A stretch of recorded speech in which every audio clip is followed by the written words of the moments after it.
Some stars don't just fade, parts of them were forced to vanish by a world unready. Their truest selves, hidden, their full songs, muted. These are 10 secretly gay stars of the black music industry. 1. Gladys Bentley. Gladys Alberta Bentley, a formidable figure of the Harlem Renaissance, was a blues singer, pianist, and entertainer renowned for her powerful voice, androgynous attire, and risque, often openly lesbian performances. Born in Philadelphia, Bentley experienced a challenging childhood, feeling like an outsider due to her gender nonconformity and early attraction to women. She found her escape and her calling in music, moving to Harlem in the 1920s at a young age. It was in the vibrant Prohibition-era speakeasies and clubs of Harlem, such as the Clam House and the Ubangi Club, that Bentley cultivated her unique persona. Standing over 250 pounds, she would command the stage dressed in a white tuxedo, top hat, and tails. A bold defiance of gender norms for any woman of that era, let alone a black woman. Her act was characterized by her deep, gravelly voice, her virtuosic piano playing, and her clever, often ribald, reworking of popular songs to reflect her own lesbian experiences and desires. She was known for her flirtatious interactions with women in the audience, and her lyrics, filled with innuendo and direct references to bulldaggers, a contemporary term for masculine lesbians, left little doubt about her intimacy. Bentley was a sensation, drawing large, diverse crowds and earning a significant income. She was a headline act, recorded for OK Records and Victor Records, and toured extensively. Langston Hughes described her as an amazing exhibition of musical energy. For a time, she was one of the most famous black entertainers in the United States. Her openness, particularly in the 1920s and early 1930s, was remarkable. She even reportedly had a marriage ceremony with a white woman in New Jersey, an act of profound defiance given the racial and intimate taboos of the time. However, the relative tolerance of the Harlem Renaissance began to wane with the Great Depression and the increasing social conservatism that followed. The repeal of Prohibition also led to stricter regulation of nightclubs and their content. Bentley's openly lesbian act faced growing pressure. During the McCarthy era in the 1950s, societal homophobia intensified dramatically. Facing persecution and declining career opportunities, Bentley began to conform, at least publicly.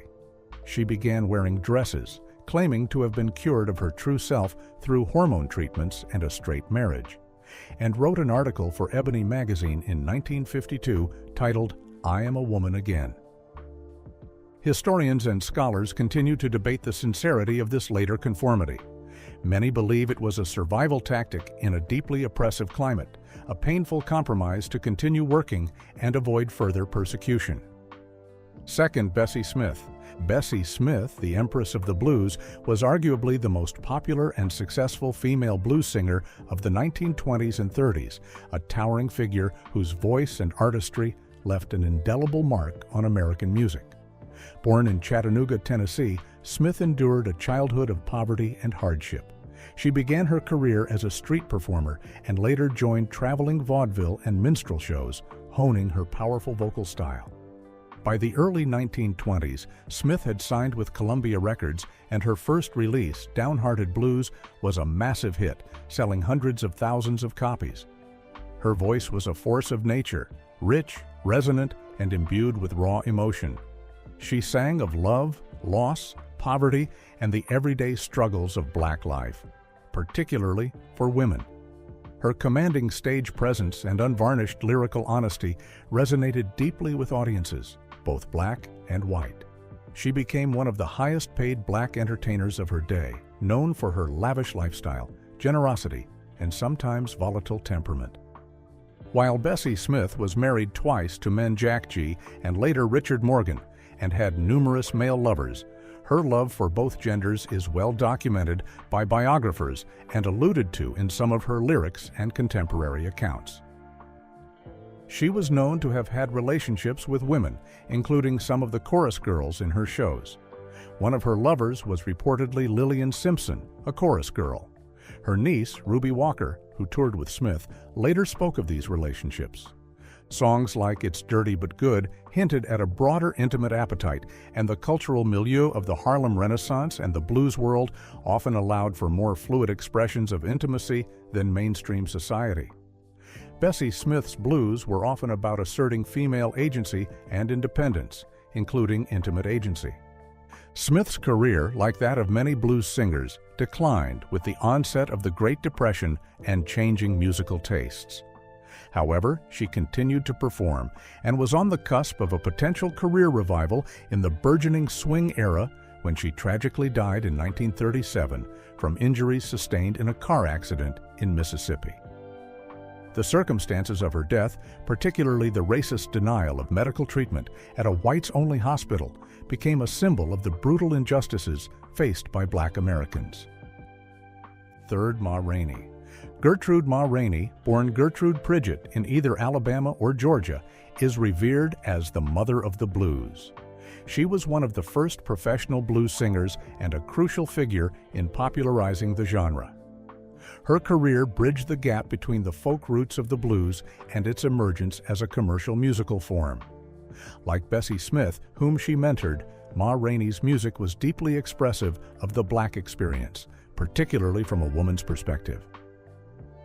Rainey began performing in her teens, and after marrying William Pa Rainey in 1904, they toured together as Rainey and Rainey, assassinators of the blues. She claimed to have first heard the blues around 1902 and incorporated the style into her repertoire. Her powerful voice, charismatic stage presence, often adorned with gold necklaces, diamond tiaras, and ostrich plumes, and down-to-earth lyrics, made her a beloved figure, especially among Southern Black audiences. She signed with Paramount Records in 1923 and recorded over 100 songs in a 5-year period, including classics like C.C. Rider Blues, Boll Weevil Blues, and Moonshine Blues. Ma Rainey's songs often addressed themes of love, heartbreak, infidelity, and resilience. Significantly, some of her lyrics also openly referenced love for both genders. Her most famous song in this vein is Prove It On Me Blues, 1928, which includes the lines, "Went out last night with a crowd of my friends. They must have been women, 'cause I don't like no men. It's true, I wear a collar and a tie, makes the wind blow all the while. 'Cause they say I do it, ain't nobody caught me, sure gotta prove it on me." The promotional advertisement for the record even featured an illustration of Rainey in a suit and hat, interacting with two women while a policeman looks on. This was an astonishingly bold statement for its time. Accounts from contemporaries and historical research suggest that Rainey did indeed have relationships with women. In 1925, she was reportedly arrested in Harlem for hosting an indecent party involving women from her chorus line. Bessie Smith, her mentee and friend, is said to have bailed her out. Ma Rainey's recording career ended by 1928 as blues music began to be supplanted in popularity by jazz and other styles. She continued to perform throughout the South into the mid-1930s before retiring to her hometown of Columbus, Georgia, where she became a respected community figure and ran 2 theaters. She passed away from a heart attack in 1939. 4. Ethel Waters. Ethel Waters was a multifaceted and highly influential performer whose career spanned blues, jazz, pop, Broadway, and Hollywood. Her journey was one of remarkable artistic evolution and boundary-breaking achievements, though her personal life, including her intimacy, remained largely private and complex. Born into extreme poverty in Chester, Pennsylvania, and raised in Philadelphia, Waters had a difficult and often traumatic childhood. She began singing professionally in her teens, first in vaudeville and nightclubs in Philadelphia and Baltimore. She was initially known as Sweet Mama Stringbean due to her slender build. Her early repertoire was rooted in the blues, and she was one of the first artists to popularize the genre in the North. She recorded for Black Swan Records, the first Black-owned record company, in 1921 with hits like Down Home Blues and Oh Daddy. Waters, however, was an ambitious and versatile artist who sought to move beyond the race records market. She cultivated a more sophisticated vocal style and began incorporating jazz and popular standards into her act. Her success extended to radio and film. She starred in the 1929 film On with the Show, and later received critical acclaim for her dramatic roles. She was the second African American to be nominated for an Academy Award for Best Supporting Actress in the 1949 film Pinky, where she played the grandmother of a light-skinned black woman passing as white. She also won a New York Drama Critics Circle Award for her role in the play The Member of the Wedding, 1950, a role she reprised in the 1952 film adaptation. Regarding her intimacy, while Waters was married 3 times to men and publicly maintained a straight image for most of her career, historical accounts and biographical research suggest she had significant romantic and intimate relationships with women, particularly earlier in her career. One of her most notable relationships was with Ethel Williams, a dancer during the 1920s. This period, coinciding with the Harlem Renaissance, offered a degree of freedom for such relationships within artistic circles. As Waters' career moved into more mainstream and predominantly white venues like Broadway and Hollywood, the pressure to conform to heteronormative expectations would have intensified significantly. Any public acknowledgement of same-sex relationships would have been career-ending. Thus, this aspect of her life became deeply private. Later in her life, Waters became a prominent figure in Billy Graham's evangelical crusades, singing gospel music. Her autobiography, His Eye is on the Sparrow, 1951, focused on her struggles with poverty and color discrimination, her rise to fame, and her religious faith, without discussing her earlier same-sex relationships. 5. Alain Locke. 5. Alain Leroy. Locke was a distinguished philosopher, educator, writer, and patron of the arts, often hailed as the dean or architect of the Harlem Renaissance. While not a performer in the traditional sense, his intellectual and cultural influence was instrumental in shaping one of the most significant artistic movements of the 20th century, and his identity as a gay man informed his perspectives and his mentorship of other artists. Born in Philadelphia to a prominent black family, Locke was a brilliant academic. He was the first African American to be awarded a Rhodes Scholarship, studying at Oxford University, and later at the University of Berlin before earning his Ph.D. in philosophy from Harvard University in 1918. He went on to become a professor of philosophy at Howard University, a position he held for nearly 4 decades. Locke is best known for his role in conceptualizing and promoting the Harlem Renaissance. His 1925 anthology, The New Negro, An Interpretation, became a seminal text of the movement. In it, he articulated the idea of the new Negro, a black person who was self-assertive, racially conscious, and culturally sophisticated, demanding civil rights and contributing to world culture. He encouraged black artists and writers to draw inspiration from African art and black folk traditions, to create works that were both aesthetically excellent and reflective of black experience. Locke believed that art could be a powerful tool for social change and for challenging racist stereotypes. He advocated for a black artistic expression that was not merely protest art, but art that demonstrated the richness and diversity of black culture. He saw the Harlem Renaissance as an opportunity for black Americans to redefine their image in the eyes of the world and, crucially, in their own eyes. His personal life as a gay man was necessarily discreet. He never married and lived a largely private existence outside of his academic and cultural work. The pressures of maintaining this secrecy, combined with the racial discrimination he faced even as a distinguished scholar, undoubtedly took a toll. 6. Count Cullen.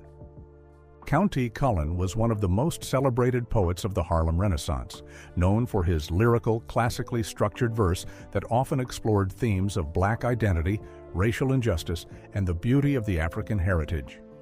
His personal life, particularly his intimacy, was a subject of speculation during his lifetime and remains a topic of discussion among scholars, with considerable evidence suggesting he was gay and struggled deeply with this aspect of his identity in a repressive era. Born County Leroy Porter, he was likely abandoned by his mother and raised by his paternal grandmother until her death in 1918. He was then informally adopted by Reverend Frederick A. Cullen, a prominent Methodist minister in Harlem, and his wife, Carolyn Bell Mitchell Cullen. This upbringing within a respected religious household in the heart of Harlem exposed him to both the vibrant cultural life of the community and its conservative social mores.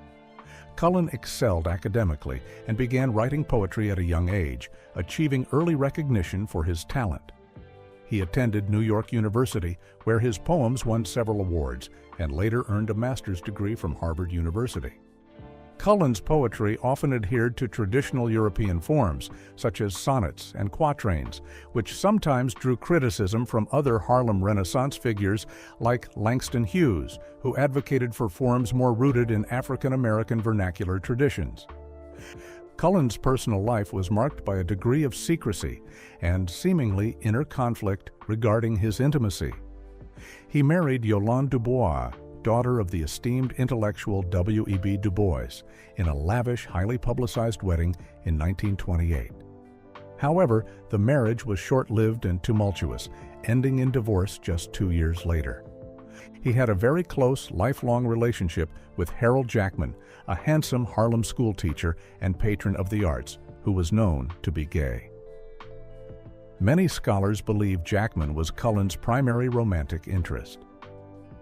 Cullen's second marriage in 1940 to Ida Mae Robertson was also reportedly complex.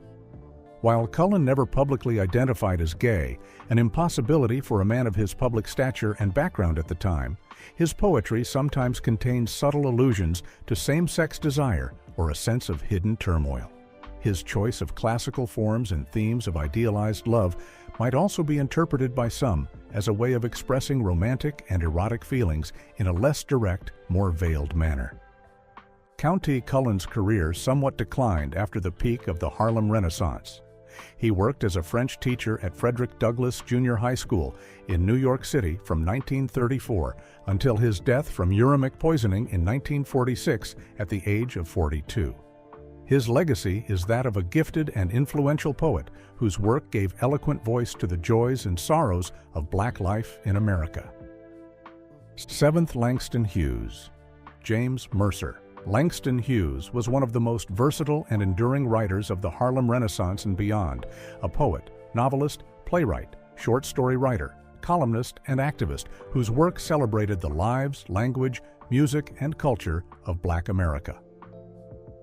His intimacy has long been a subject of discussion among biographers and scholars, with many concluding that he was likely gay, though he remained exceptionally private about his personal life. Born in Joplin, Missouri, Hughes had a nomadic and often lonely childhood, living with various relatives before settling in Cleveland, Ohio, where he began writing poetry in high school. He briefly attended Columbia University before embarking on a series of jobs that took him to Africa and Europe. Upon returning to the United States, he moved to Washington, D.C., and later to Harlem, which became his spiritual and artistic home. His first poetry collection, The Weary Blues 1926, which incorporated jazz and blues rhythms, established him as a major new voice. If Hughes was gay, the societal and professional risks of being open about it would have been immense.